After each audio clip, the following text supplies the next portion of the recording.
Namaste and welcome to Nepal's Top 7 Debaters 2012, produced by Today's Youth Asia. Nepal's Top 7 Debaters is a reality television show where young debaters are provided with a platform to voice forth their opinions on various issues that affect the society directly and help in building awareness through the feeling of competitiveness. The competition is divided into 6 categories: 2 languages, Nepali and English, and 3 grade levels, 7, 8, 9, 10, 11, 12, and the bachelor's level. The debaters apply for the audition, and after selection, they go into a series of competition. In the competition round that follows, the debaters will be eliminated on the basis of their performance, and one winner will be announced from each of the 6 categories. There will be one winner nominated as a special mention, and that is how we'll announce the 7 winners of the Nepal's Top 7 Debaters 2012. Nepal's Top 7 Debaters will be organized every year by Today's Youth Asia. We now begin with the first competition round of grade 10, 11 and 12 category, and the topic is Nepal should focus on Asia for economic prospects rather than relying on the West. Now I'd like to call on stage Monika Niroula, and she'll be speaking for the motion. Would you go to your neighbor's house to watch television if you have a set in your own house? This is exactly what we are doing when we are ignoring vibrant economies like India, China and South Korea in Asia and searching for economic prospects in the West. The West is facing an economic downturn. At the same time, countries in Asia are increasing, their economies are increasing. Chinese products have flooded even the Western market. So why should we go to the West to buy a product made in China instead of going to China itself? When we export products to the West, transportation cost gets added up. Our commodities become expensive and we cannot compete with the local market. When we import products from Asia, we get fresher products at a cheaper rate. Thus, we should focus on Asia for economic prospects simply because it is more profitable. Thank you. Monika, as you can hear from the audience, very impressive. Congratulations. Very well presented, Monika, and very well argumented also. All the best. Thank you. Very good from beginning to the end. Very confident, spontaneous, knowledge, everything is there. So congratulations. Thank you, sir. Let me call a few names in the front and we'll give the decision later on. Can I ask Monu to come in the front? Supriya, Yamini, Samiksha. We got Monu, Samiksha, Yamini, Supriya, Subhasri and Monika. We'll be seeing 6 of you in the next level. Congratulations. This is the semi-final round for grade 10, 11 and 12 category. We've selected 6 participants from the quarterfinals round, and today our judges will be selecting only 2 participants who will qualify for the final round. Topic for the debate is the fight against child labor is being lost. The first participant is Monika Niroula, and she'll be speaking for the motion. We are all mute witnesses of child labor everywhere in our vicinity. I ask you, have you not traveled in a microbus whose conductor was a child? Have you not eaten in a restaurant where your meal was served by a small boy? Bus services and restaurants are not the only places where child labor is rampant. Apparel and carpet industries, bakeries, workshops, groceries, fruit shops, and numerous other places are the sites where cheap child labor is being used shamelessly. Besides, rebel groups worldwide have used children as soldiers, violating the international law against child labor. Our country has not been an exception. I cannot say for sure that the participants, the judges, and the audience gathered here in this hall have not received the services of some child domestic at their respective homes. I ask my opponents, don't these evidences from our own vicinity suffice to conclude that the United Nations, its member countries, various national and international non-governmental organizations working in this field have been utterly unsuccessful in curbing child labor, let alone abolishing it? Almost a century after the first International Convention Against Child Labour was held, the International Labour Organization's fact sheets of 2010 reveal that we have more than 200 million child labourers worldwide. According to ILO's recent statistics, there has been a 20% increase market in the number of child labourers of the age group 15 to 17 years. My opponents might naively argue that we need more time and funding to reach the goal. How many more centuries do you need? And do you know how much money has been put for this fight of yours? The biggest dedicated child labor program spends $60 million in 2008 alone. I am not arguing in favor of child labor, do not get me wrong, far from it. I am simply implying that all our efforts towards eradicating child labor have failed. We have been utterly unsuccessful.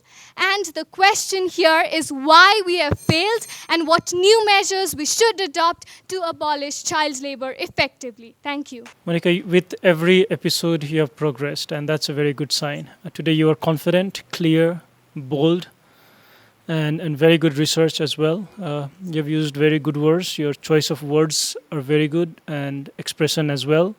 I'm glad you mentioned child soldiers because that often gets missed out in this whole context. Good luck. I really liked the presentation, the whole way of delivering your point. Monika, I think you were very impressive. It was very structured, which is very important, actually. You have a lot of ideas in your head, but how do you present it? So I think you aced it there. You have a lot of fire in you, which I think it's very important at this stage in the competition. So good job. Now I'd like to request all the participants to come up on stage for their decision.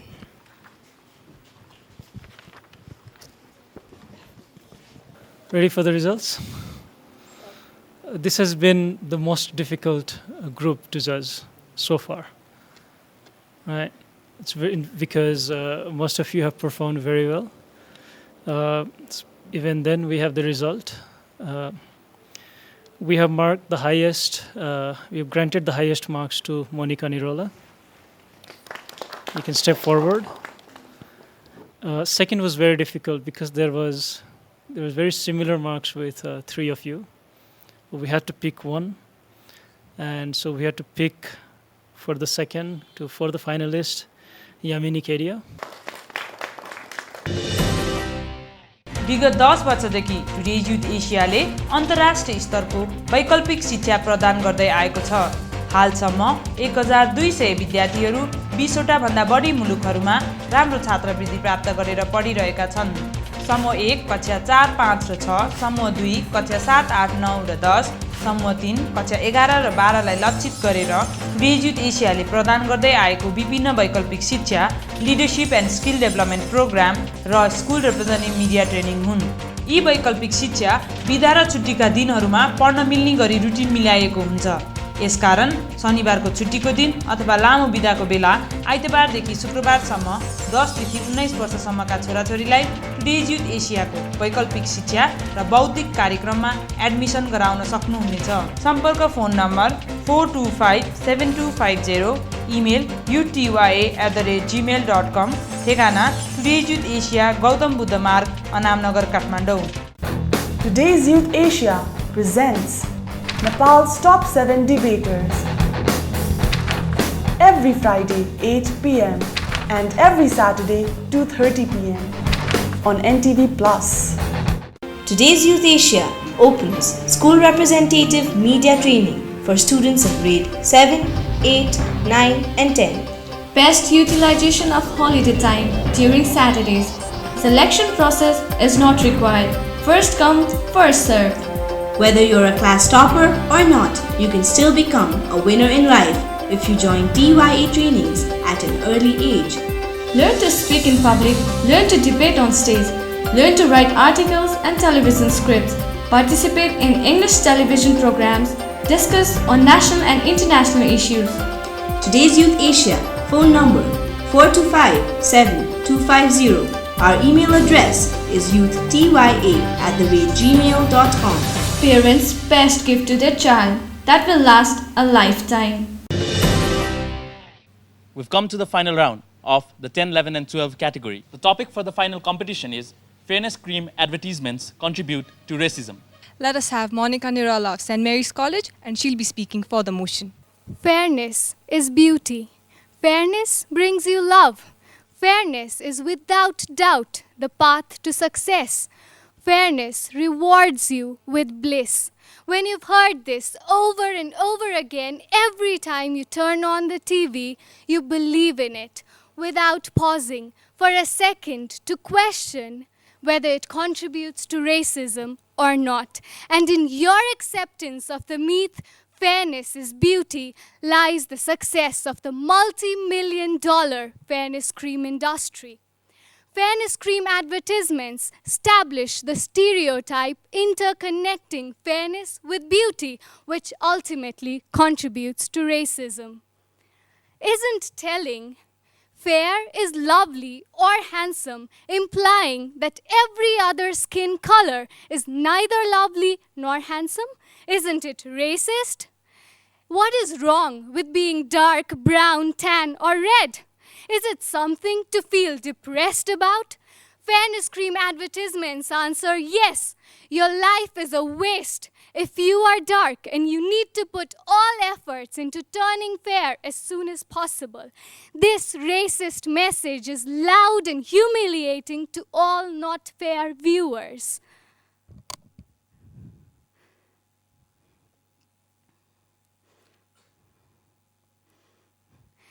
The fairness cream advertisements are downright racist in their messages. Their ripples can be felt in the real world as well. Look to the glamour industry, for instance. Fair actors and models, no wonder, dominate the field. Actors and models who enjoy the highest status and get the most attention seem to be the whitest. Think about those dusky, talented actors who have been missed out because of these misleading advertisements. The advertisement of Fair and Lovely Max Fairness tells that you need to be fair to pass a job interview. Another advertisement of Fair and Care Fairness Cream tells that features a classical singer who has received an award because of her fairness and not because of her voice. Aren't these racist advertisements telling all dark-complexioned viewers that no matter how outstanding your qualifications are, you are not going to have a career until you change the color of your skin? Another advertisement features a young Malaysian girl who is dusky and receives no attention from men, but as soon as she becomes fair, courtesy Fair Ever Fairness Cream, her inbox overflows with date requests. I ask my opponent, isn't it racist to tell someone you will never have a boyfriend or a life partner? You stand no chance at experiencing love unless you turn fair. Racist? I ask, how can you judge beauty on the scale of fairness? You have a competition where you are judging beauty, and the yardstick with which you measure beauty, if it is fairness, then all the dark-complexioned people will have their applications rejected, and this is downright racist. Thank you. Let us hear what the judges have to say about your performance. Monika and Yamini, both very well done. I've known both of you as very good debaters, and today is not an exception. Monika, you started with sarcasm, and that's a good tool to draw attention from the very beginning. However, for the first time I saw you today interrupted, and whether you were nervous because it's final, or whether you had issues with your memory, but you had that, but at the same time, you picked it up and you spoke from your heart much later. And that's again a very good thing about debate. No matter how loud you are or how deadly you are in your debate, if you speak from your heart, it always clicks, because a larger number of your audience and your judges are going to hear from the heart more than their mind, if that's how it's presented. But in your content, most of the time you talked about how the advertisement is misleading the general population. You missed out on how it contributes to racism, and racism is a very clear word. like misleading or it's a bad product or it's immoral is one thing, but racism itself is a very strong word and it stands out very easily. And that is something I was missing, and I hope in the rebuttal round, I hope you pick up on that. Monika and Yamini both have done well. Excellent, I would say. Monika, you've started, beginning was great, and you came up with the issues in the middle part of it and concluded well. But you probably, it would have been excellent, even better, if you had tossed upon the inner beauty of a person. You could have tossed that up, and then you would have been much better. Monika and Yamini, wow! I would say like simply wow. This is the I've seen like a couple of earlier sessions like last time, so this was beautiful actually. So Monika, yeah, you started very nice, and both of you have very clear speech. There are no such repetition of words and like repeating the statements. Yeah, Monika, you went blank at one point, but like you picked it up well. Good examples. We now begin with the rebuttal round, and I'd like to call on stage Monika Niroula. Let us talk about what kind of advertisements are these fairness cream advertisements. Almost all of them show a dark-skinned person who is very depressed because of the skin color, and suddenly after the use of a particular product for a few days, the person becomes fair-skinned, and suddenly the person's life is full of joy, happiness and whatnot. Money, success, men, everything comes to that person. So, in a way, aren't these advertisements telling that if you are dark, you will not be happy, you will not be successful? My opponent argued here that fairness cream advertisements are simply providing a solution to people who are already wanting a product like that, who are already wanting to turn fair. But my question here is, why is there a need to turn fair? Isn't your natural beauty, your God-gifted beauty enough? The question here is that these advertisements have been creating a myth. They have been equating fairness with beauty. And this, my friends, is not natural. It is a human construct.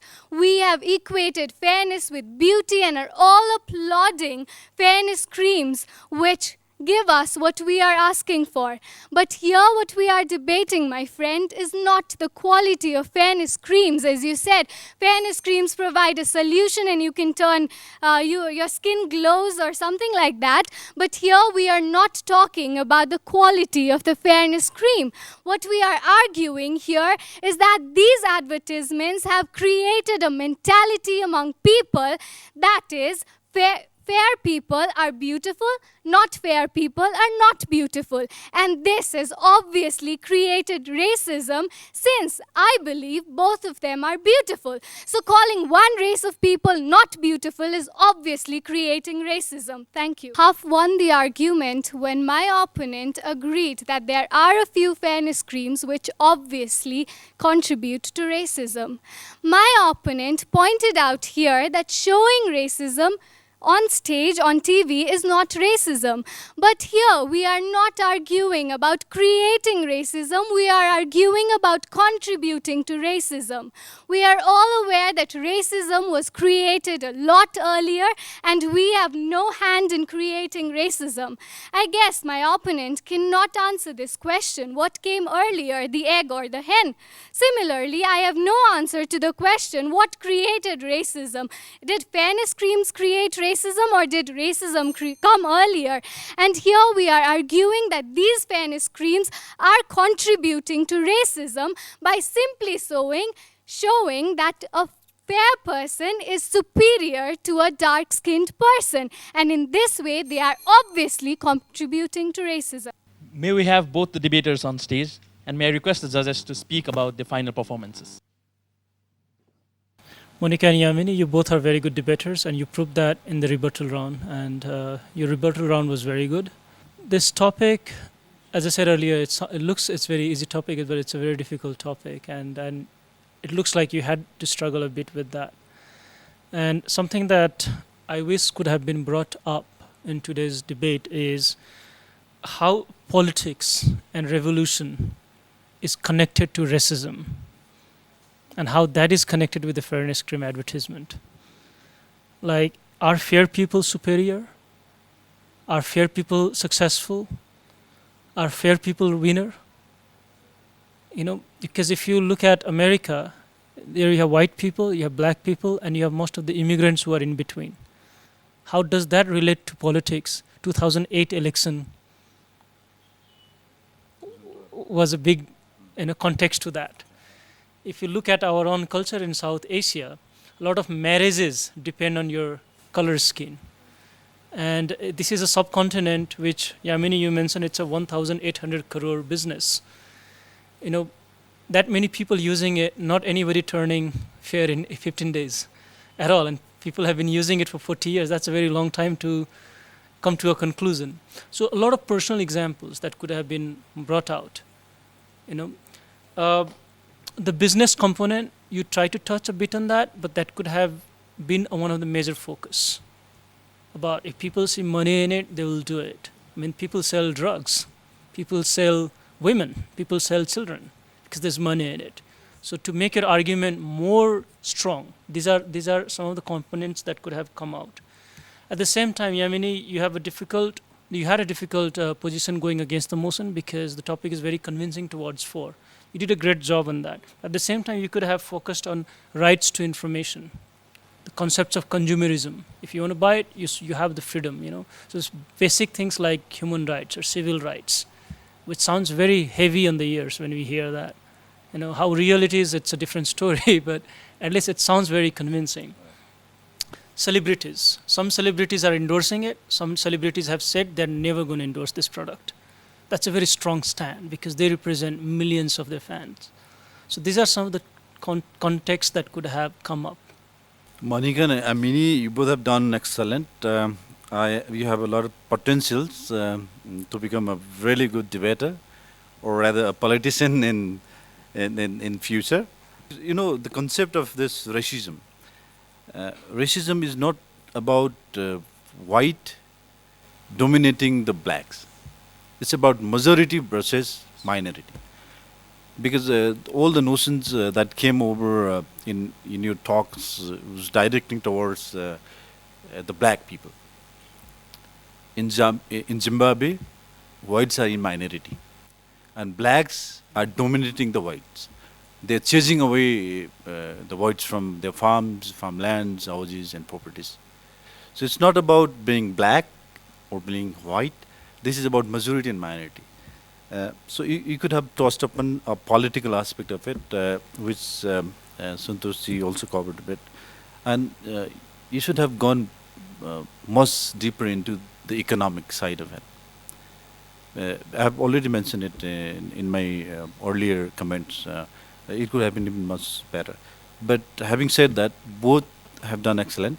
I think like both of you did very well. I appreciate that. Congratulations for making it to the final round and being declared as the runner-up. However, one of you still have the opportunity to be declared as a special mention. We had a series of discussion with our judges in Nepali section and now in the English section, and we have come to a conclusion. We have the name for the special mention winner for Nepal's top 7 debaters. And it's a tough one because you both are in different language categories and then you both are in different grades category. So we had to judge this one based on your overall performance and also to see who among that could have made itself to the top if we are all put together. So I would like to announce the name, Monika Niroula, as the special mention.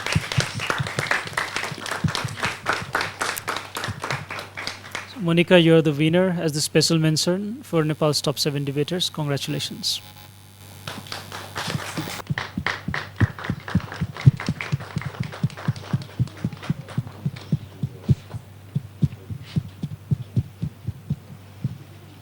How do you think your title as one of Nepal's top 7 debaters is going to change your life? I think it has already changed my life, and it will continue changing my life in the sense that I've received a lot of compliments from people, and people have been watching me on TV, and then they've not only been complimenting but also commenting, and I believe that I will further grow as a better speaker through this. Thank you. Behind this very firm and aggressive speaker that you're on stage, what is the other side of you that our viewers don't know about you? Well, I guess though I am aggressive on stage and it does not see there, I am an introvert and I have a great difficulty preparing myself to speak in social gatherings, and I have lots of problems talking to people, communicating with them, and I guess that's the other side of me. Who inspired you to participate in Nepal's top 7 debaters? I think I came to know about it because of my dad. And he has had a part in inspiring me to be here. But then I guess a large part is also because I've always wanted to participate in public speaking contests, and that is why I'm here. The application for Nepal's Top 7 Debaters 2013 is now open, and the auditions will take place in September 2012. If you're a student studying in between grade 7 and bachelor's level, you can apply for either English or Nepali category. For further details, you can visit facebook.com/top7debaters. Our email address is youthtya@gmail.com. Our phone number is 425-7250. We'll be back with Nepal's Top 7 Debaters 2013. Till then, have a great year.